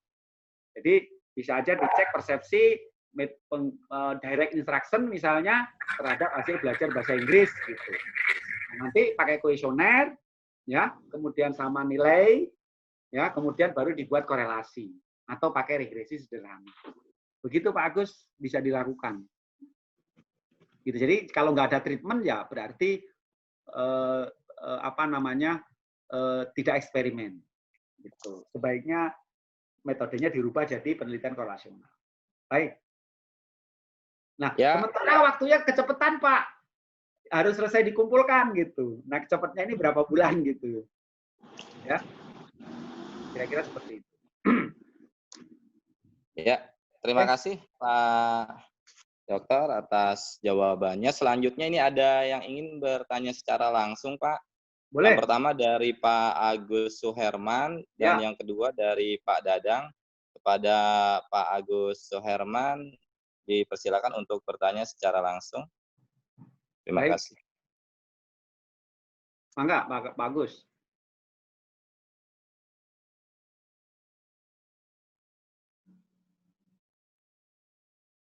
Diklik dulu kayaknya reaction ya. Pak siapa itu? Pak Agus.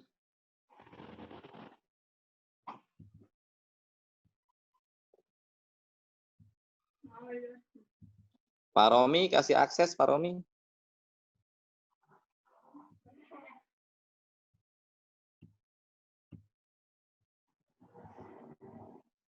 Unmute-nya Pak Agus diklik dulu, di unmute.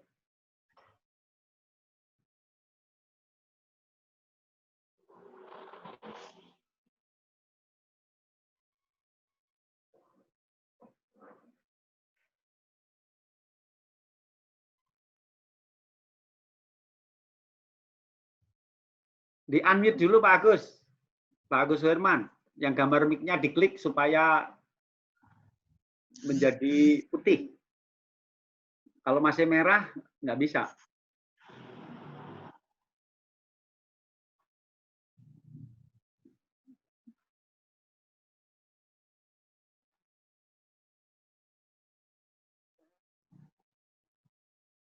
Pak Romi bisa bantu unmute mungkin?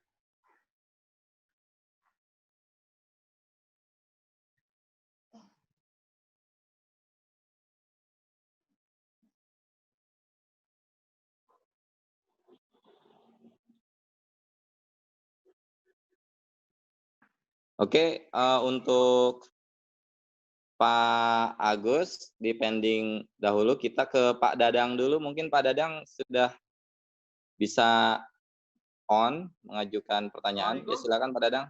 Waalaikumsalam, silakan Pak. Alhamdulillah, terima kasih Pak Dekan atas kesempatannya. Biar ada suaranya juga kayaknya ini. Ya. Baik, pertanyaan lanjutan Pak Dekan. Ketika kita Ya. melakukan penelitian eksperimen ya, kemudian ingin mencoba dua model dalam satu kali penelitian. Nah, apakah tetap harus tiga kelas yang tadi, atau untuk menghemat waktu dan energi kita menggunakan dua kelas saja sebagai kontrol dan eksperimen. Jadi tidak menggunakan 3 sampai 4 kelas seperti yang tadi. Terima kasih Pak Dekan. Ya. Baik Pak Dadang, terima kasih. Pertanyaannya cukup bagus-bagus teman-teman dosen dan para mahasiswa. Satu kelompok sampel bisa Pak Dadang, nggak masalah. Before after tadi, ya. Jadi sebenarnya tujuan kita itu kan ingin melakukan kelengkapan saja untuk saling mendukung bahwa antara hasil eksperimen dengan hasil korelasional itu hasilnya itu linier gitu. Artinya sama gitu. Akan bermasalah kalau misalnya ketika yang satu hasilnya terjadi perbedaan, yang satu lagi ternyata hasilnya tidak berpengaruh signifikan. Oh, berarti ada yang salah nih. Kudunya sama gitu.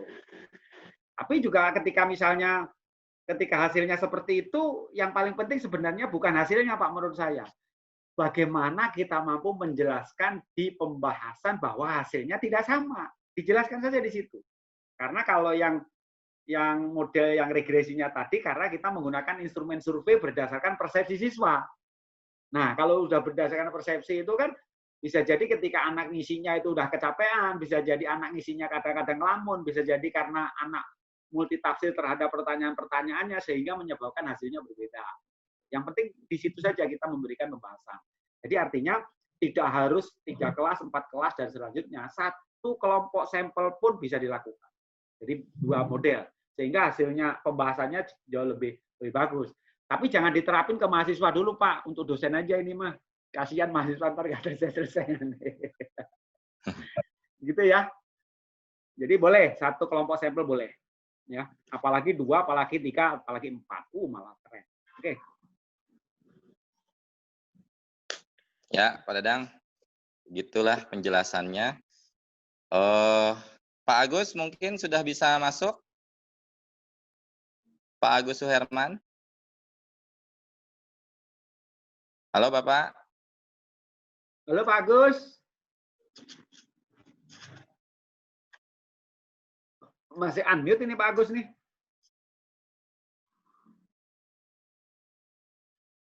Sambil menunggu Pak Agus Suherman, ini ada pertanyaan berikutnya dari Pak Agus Mulyana. Ini beliau menanyakan terkait dengan Classroom Action Research atau PTK. Itu masuk yang mana, Pak? Apakah ke eksperimen atau beda?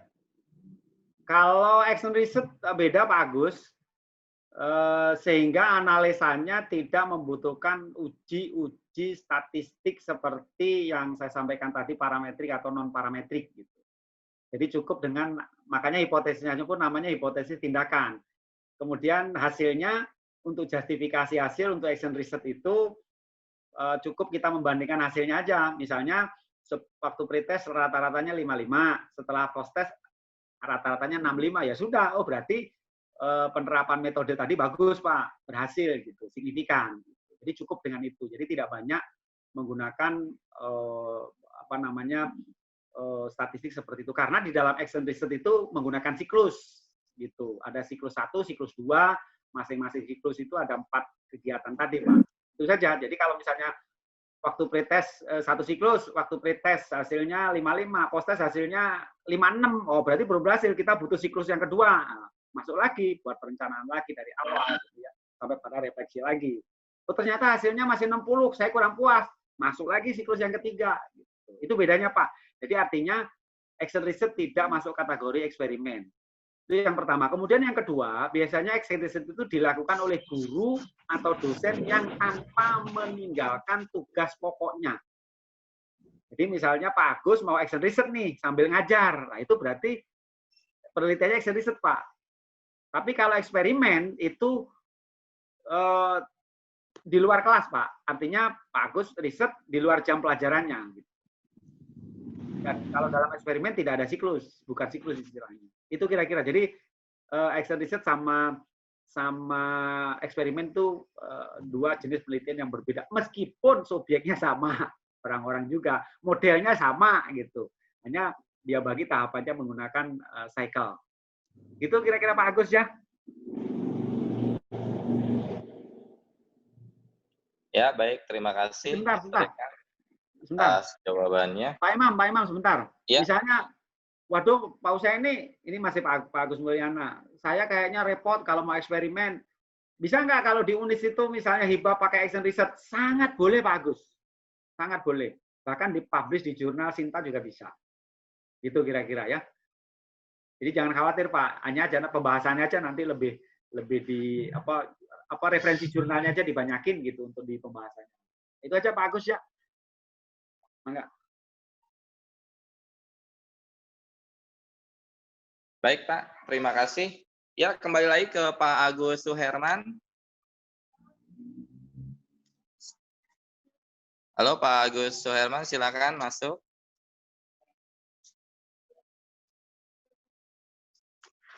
Pak Agusnya kemana nih? Mungkin kepencet kali tadi Pak ya raise hand-nya. Begitu ya reaksinya ya. Oke, Bapak dan Ibu juga mahasiswa, apakah ada pertanyaan lainnya yang mungkin dalam penjelasan tadi kurang dipahami atau mungkin ada yang masih belum jelas? Baik Bapak, kalau yang lain belum mengajukan pertanyaan, saya ada pertanyaan Pak, ini boleh. Terkait dengan parametrik dan non parametrik tes. Saya pernah mengikuti seminar dan juga webinar. Nah, ada yang mengatakan jika di parametrik itu harus homogen juga Pak selain normal datanya. Namun ada juga tidak apa-apa tidak homogen, yang penting normal gitu. Cuma kemarin saya ikut webinar yang di Unpad itu baik homogenitas maupun normalitas itu adalah wajib, sehingga apabila tidak homogen dan tidak normal harus pindah menggunakan uji non parametrik. Itu bagaimana itu Pak? Mohon jawabannya.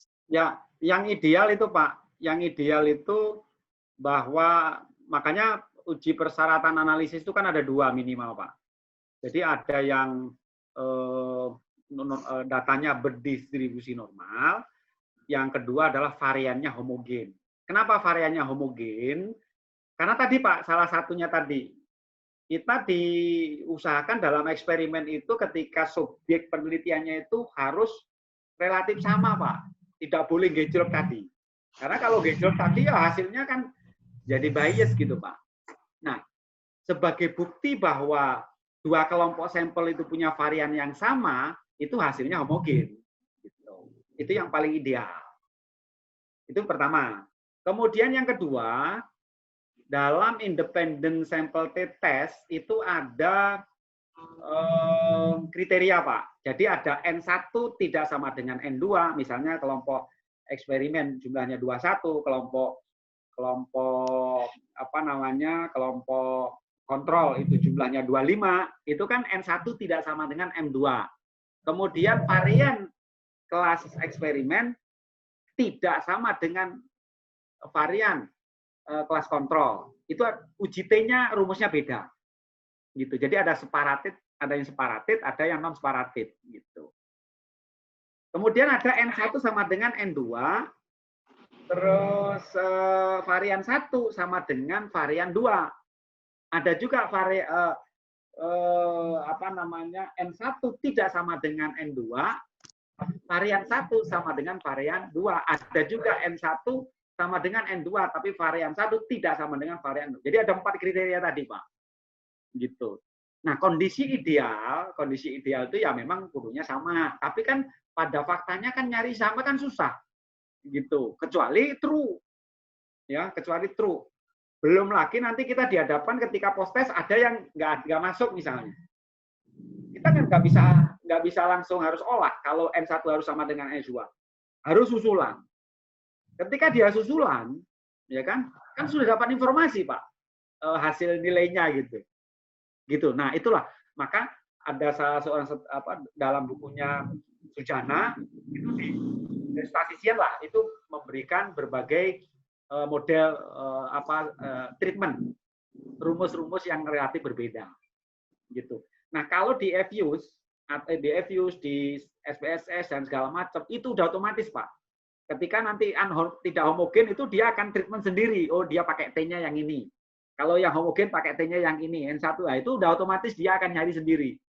Gitu. Itu kalau di komputer. Jadi kesimpulannya yang ideal sama variannya. Itu yang paling bagus memang. Tapi ketika itu tidak ada, Pak, ya nggak ada persoalan. Patokannya di normality datanya. Itu yang jadi patokan. Gitu. Kalau saya sih seperti itu. Gitu. Jadi kalau homogenitasnya itu saya tidak banyak lihat gitu. Ya toh nanti di hasil SPSS itu akan kelihatan di situ yang variannya homogen atau tidak homogen, ya kita tinggal pilih di situ. Karena di hasil SPSS-nya itu akan muncul Pak duanya itu. Jadi equal sama unequal. Yang di atas equal, yang di bawahnya unequal. Nah, ketika kita pakai yang equal berarti analisanya di atas. Gitu. Kalau unequal berarti analisanya di bawah. Gitu. Itu sudah hasilnya sudah ada. Gitu ya Pak ya. Jadi saya pikir yang ideal seperti itu. Gitu. Tapi kan untuk memenuhi kondisi ideal kan sangat sulit gitu kan. Apa kita riset. Itu aja Pak menurut saya Pak. Ya.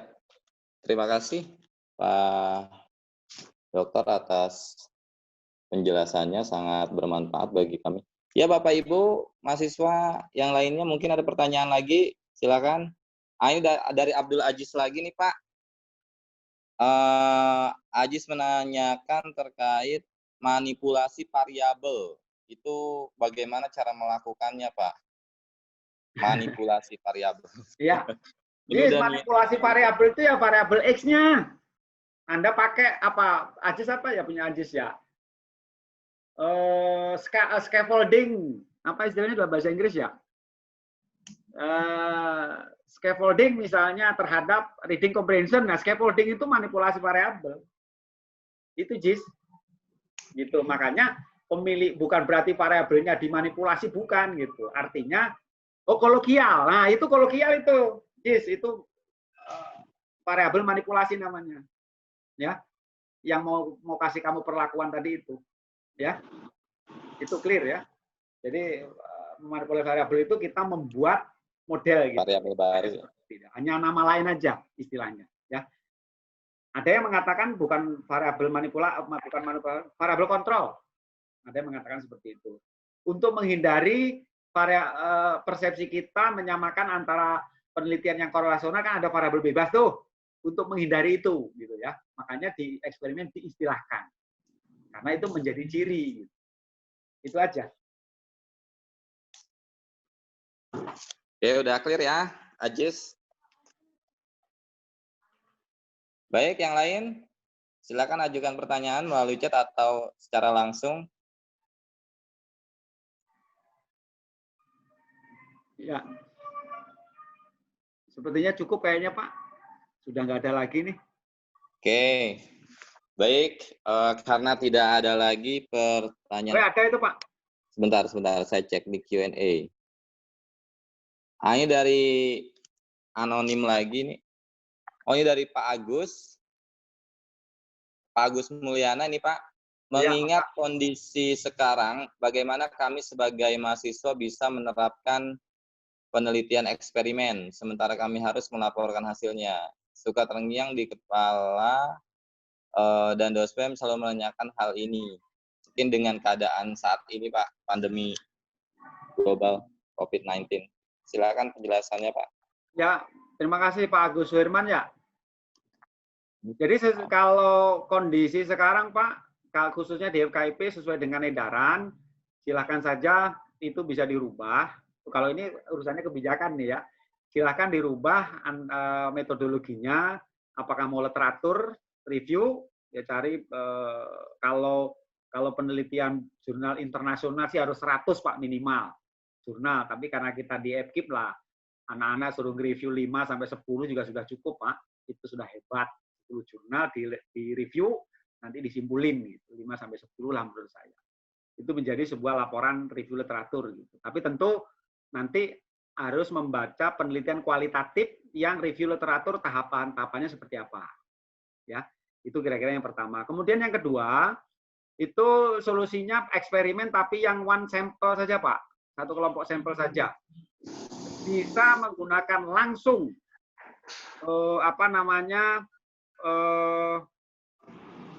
without pretest, Pak. Langsung kita menggunakan post test.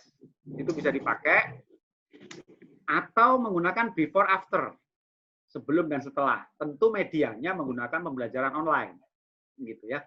Pembelajaran online menggunakan bisa Google Classroom, bisa menggunakan WA, bisa menggunakan by email. Tapi kalau by email kayaknya susah. Kalau Google Classroom sih masih mending, ya. Sekarang ada fasilitas baru Pak, untuk Google Classroom itu bisa email umum sampai September kalau tidak salah. Ya, sampai bulan September itu sampai 100 peserta bisa. Jadi tidak harus email lembaga. Jadi Gmail yang umum itu sudah otomatis bisa Google Classroom. Jadi ada fasilitas gratis sampai bulan September. Jadi solusinya mungkin kalau mau memaksakan eksperimen secara online. Kemudian yang ketiga, bisa Pak dengan menggunakan eksperimen secara langsung, true eksperimen dengan protokol kesehatan. Nah, jadi kita pilih nggak usah banyak-banyak, 15 kelompok eksperimen, 15 kelompok kontrol gitu. Kita pakai mahasiswa uni saja. Toh kalau 15 duduknya bisa jauh-jauh tuh. Ya beberapa kali pertemuan. Tapi costly Pak. Kan mau nggak mau nanti kita harus ngasih ongkos misalkan. Kira-kira seperti itu. Jadi pilihan-pilihan itu silakan saja. Kalau misalnya dirubah metodologinya, tentu harus menyesuaikan metodologi apa yang digunakan. Apakah mau kualitatif atau mau kuantitatif atau korelasional saja, silakan saja. Ya Pak Agus ya. Saya pikir itu fleksibel gitu. Yang penting bagaimana mahasiswa itu bisa menyelesaikan tugas akhir tanpa mengurangi bobot akademik yang nanti laporan yang dihasilkan. Itu aja Pak Agus. Ya, terima kasih Pak. Ini ada satu lagi pertanyaan lanjutan Pak dari teman-teman mahasiswa. Ini terkait dengan research gap. Tadi katanya di sini tidak dibahas, jadi mohon penjelasan terkait research gap, Pak. Baik. Jadi research gap itu ada dua arti gitu. Pertama, research gap itu orang sudah penelitian ini, oh ini belum masuk. Nah, itu dia bisa masuk. Itu namanya research gap. Ya, maka research gap itu salah satu bentuk novelty. Kemudian yang kedua, research gap itu adalah ada yang mengatakan, oh ini ternyata metode kolokial itu dapat signifikan meningkatkan reading comprehension. Peneliti B sama meningkatkan comprehension.